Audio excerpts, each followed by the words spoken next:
It's starting to seem like we do these mini build showcases every week, but you know what? If manufacturers keep releasing cases, then we're just going to keep releasing these videos. It's just too bad for Anthony, since he has to build and dismantle each one of them. Ha!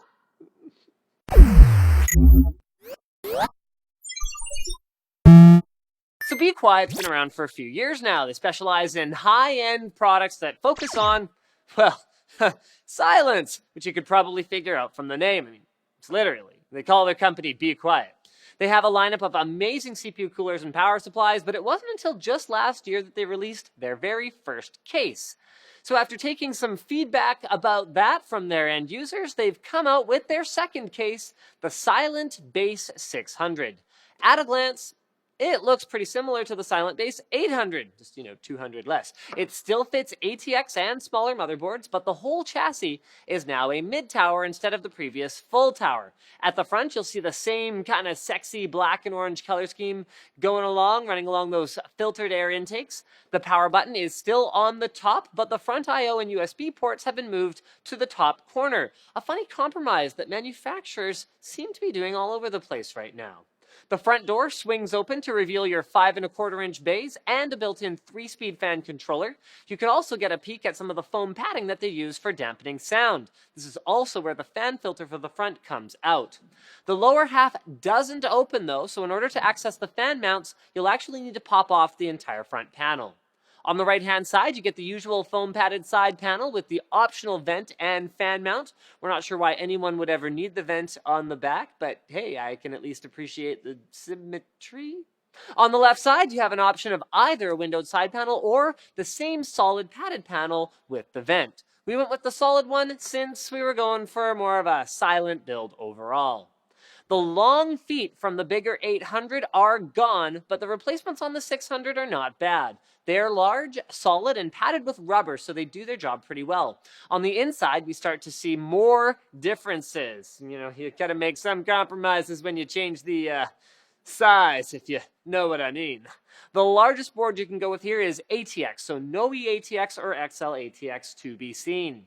Looking around, we get the same high-quality rubber grommets that stay in place very well even when you're running cables through them, and a movable hard drive cage in the front with room for 3 drives. You can mount it on the bottom of the case, attach it under the 5 1/4-inch bays, or just rip the whole thing out if you want to fill your computer with, 4870 X2s or something.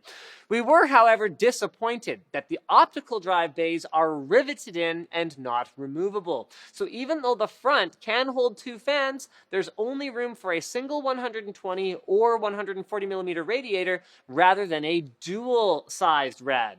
The rear exhaust will fit another 120 millimeter fan, while the top has room for up to a dual 240 millimeter radiator. It's good to see that BeQuiet still includes 2 high-quality Pure Wings fans, by the way, which you would be paying about $25 for if you bought them on their own. For this build, obviously aiming for silent. How many times can I say that before it makes you all go mad from the silence?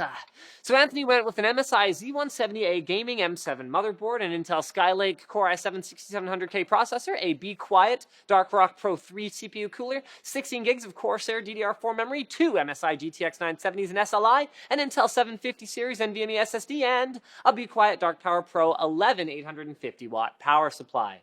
The CPU cooler was an obvious choice. It can dissipate up to a whopping rated 250 watts while staying completely silent. Plus, it looks way more badass than an all-in-one liquid cooler, depending on who you ask. It fills up that empty space quite nicely. The power supply was an easy choice as well, since we're clearly matching things up for the case brand, right? So there you go. So we ran a quick temperature test on the system using Intel Burn Test, and the CPU hovered around 64 degrees, while the fans stayed nearly inaudible. Looking pretty good. We also ran the case through the fog test to get an idea of what the airflow patterns would look like in London.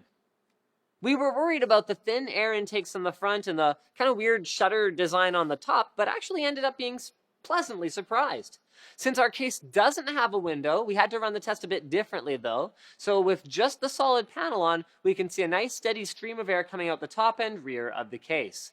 Then we replaced the side panel with a piece of plexiglass and got a better look at the air channels inside. So air is drawn in through the front and bottom, pulled through the two video cards through the CPU cooler, and then out of the case. No dead zones. Very nice. Finally, we did a third test where we installed a fan on the side panel, or at least we wanted to. Ran into a bit of a problem. Due to the height of the DarkRock Pro 3, there isn't actually enough room inside for a fan. So if you plan to use a tall CPU cooler, then you'll have to live with either a passive air vent or a windowed side panel. We put a fan on the outside just for kicks, and it's not exactly surprising to see that it would be effective for people running more graphics cards. Yay! Surprises! Woo! That about wraps it up for this showcase, / I guess kind of a review of the Silent Base 600. It's nice to see some of the changes they've made, but there is still plenty of room for improvement. So thanks for watching, guys. Leave a comment below about what you think of this case and whether you'd pay more for premium silence features, or whether you're the kind of person who just would throw their computer in a cardboard box if they could find a way to do that without it being a fire hazard. Thanks again for watching. Click here for more videos. Click here to check out our team, if you know what I mean. And don't forget to like and subscribe for more videos like this from NCIX.com.